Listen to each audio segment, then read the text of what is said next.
दिल्ली का काफ़ी महत्वपूर्ण दौरा है भजनलाल शर्मा का। दोनों उप मुख्यमंत्री भी उनके साथ हैं और अभी तक उन्होंने शिष्टाचार मुलाकात की है द्रौपदी मुर्मू से, उसके बाद वो मिले हैं राजनाथ सिंह से और अब जो मुलाकात है वो काफ़ी महत्वपूर्ण मुलाकात है क्योंकि ये मुलाकात है जेपी नड्डा से। और यहाँ पर एक बैठक भी है विजेंद्र, हम सीधे यहाँ से रवाना हो रहे हैं जेपी नड्डा के आवास पर।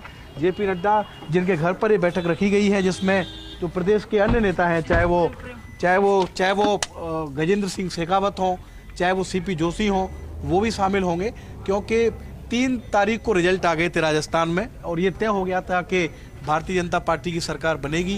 15 दिसंबर को शपथ ग्रहण हो गया।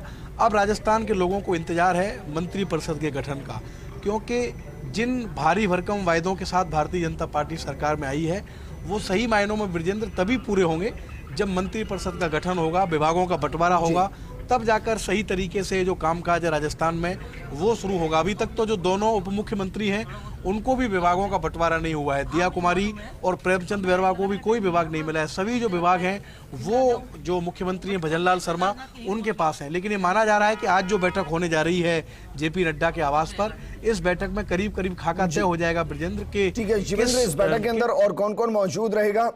2 नाम तो हम बता रहे हैं कि भाई इस बैठक के अंदर सीपी जोशी होंगे, गजेंद्र सिंह शेखावत होंगे, और कौन कौन शामिल होगा इस बैठक में?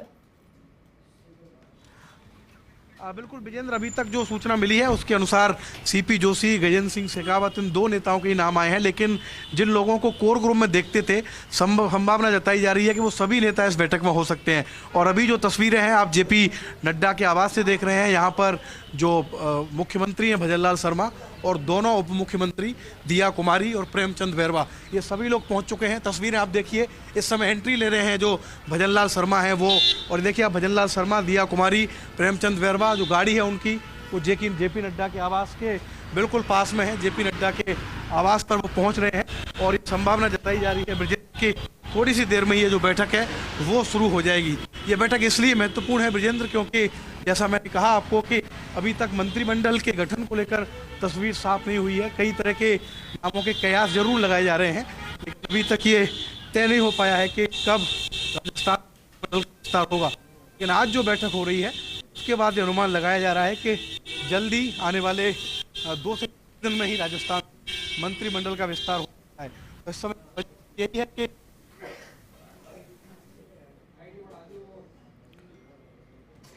बिल्कुल शिवेंद्र, जिस अंदाज में आप तस्वीरों को दिखा रहे हो, तस्वीरें अपने आप में सुपर एक्सक्लूसिव है।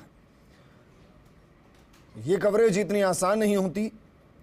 सुपर एक्सक्लूसिव तस्वीरें, जेपी नड्डा के आवास में गाड़ियों की एंट्री, बीजेपी अध्यक्ष हैं जेपी नड्डा और माना जा रहा है कि मंत्रिमंडल को लेकर बातचीत होगी। मेरे सहयोगी शिवेंद्र लगातार वहां से बने हुए हैं।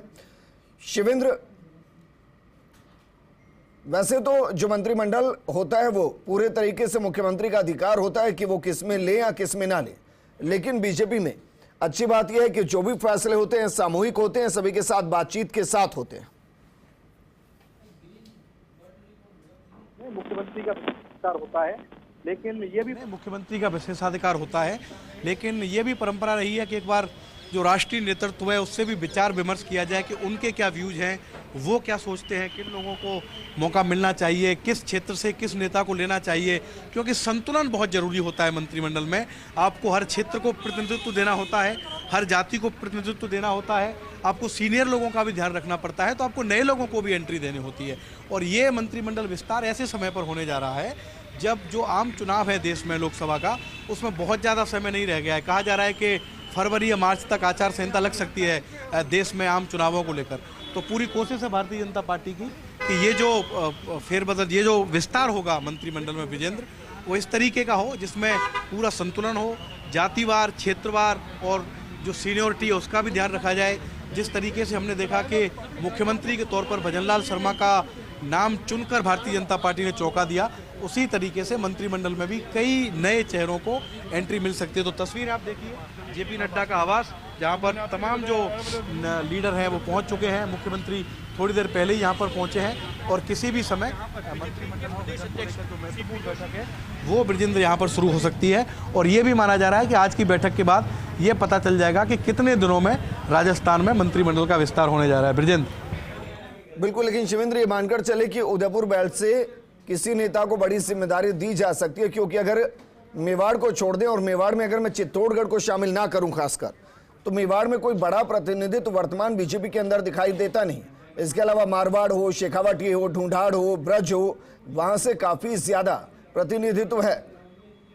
गुलाबचंद कटारिया के असम राज्यपाल बनने के बाद एक वैक्यूम क्रिएट हुआ है जिसको भरने की जरूरत है। बिल्कुल, और ये सही कह रहे हैं ब्रिजेंद्र आप, और लग रहा है कि मेवाड़ से किसी नेता को शामिल तो किया ही जाएगा, लेकिन मंत्रिमंडल में नेताओं को शामिल करने के अलावा जो विभागों का बंटवारा होता है वो बहुत महत्वपूर्ण होता है। लोग ये देखते हैं कि चिकित्सा मंत्रालय किसको मिल रहा है, लोग देखते हैं कि क्या गृह मंत्रालय किसी को मिलेगा, क्योंकि बीते 5 साल जो अशोक गहलोत की सरकार रही, उन 5 साल में मुख्यमंत्री अशोक गहलोत ने ये 2 जो की डिपार्टमेंट होते हैं, बहुत प्रमुख डिपार्टमेंट होते हैं, वित्त मंत्रालय और गृह मंत्रालय, दोनों मंत्रालय अपने पास रखे।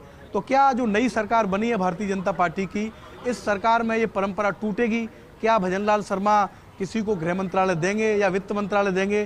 क्या ये संभव होगा कि कोई वित्त मंत्री विधानसभा में बजट पेश करे? क्योंकि ऐसी तस्वीर देखे राजस्थान के लोगों को अरसा हो गया, क्योंकि वसुंधरा राजे जब मुख्यमंत्री थी तब उनके पास वित्त विभाग था, अशोक गहलोत जब मुख्यमंत्री थे तो उनके पास वित्त विभाग था।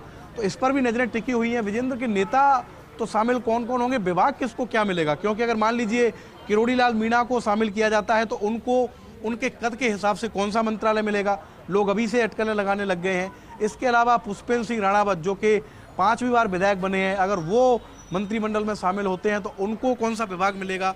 और जिस तरीके से तीनों जो नाम आए हैं मुख्यमंत्री और उप मुख्यमंत्री के, क्योंकि तीनों लोग जयपुर से हैं, मुख्यमंत्री सांगानेर से हैं, एक उप मुख्यमंत्री विद्याधर नगर से हैं, एक डिप्टी सीएम दूदू से हैं, तो ऐसी उम्मीद भी जताई जा रही है कि हो सकता है कि जो मंत्रिमंडल का विस्तार हो उसमें जयपुर के जो अन्य नेता हैं उनको इम्पोर्टेंस कम मिले। इसके मुकाबले हाड़ौती, ब्रज, शेखावाटी, मेवाड़, मारवाड़ यहाँ के नेताओं को जगह मिले। लेकिन वो किस तरीके से संतुलन बनाया जाए, ये भी ध्यान रखा जाए कि लोकसभा चुनाव से पहले कोई ऐसा मैसेज नहीं चला जाए कि पार्टी में नेता नाराज हो गए हैं बहुत ज़्यादा नई लीडरशिप लाने से। तो सीनियोरिटी का भी ध्यान रखा जा सकता है, और ये हमने देखा था जब वासुदेव देवनानी का स्पीकर बनाने का अनाउंस हुआ, क्योंकि वो भी 5वीं बार के विधायक हैं।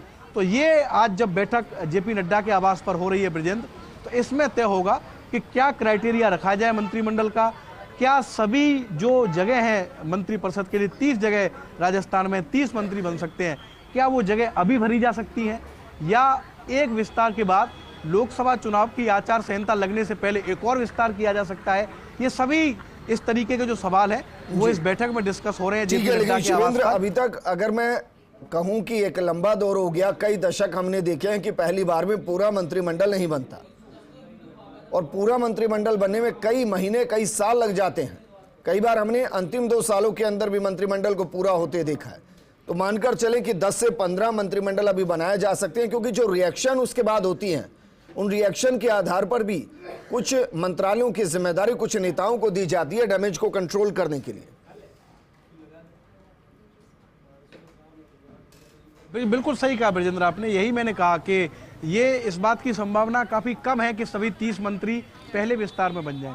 पहले विस्तार में लगता है कि तकरीबन 12 से 16-17 मंत्री बनाए जा सकते हैं, क्योंकि गुंजाइश रखी जाएगी।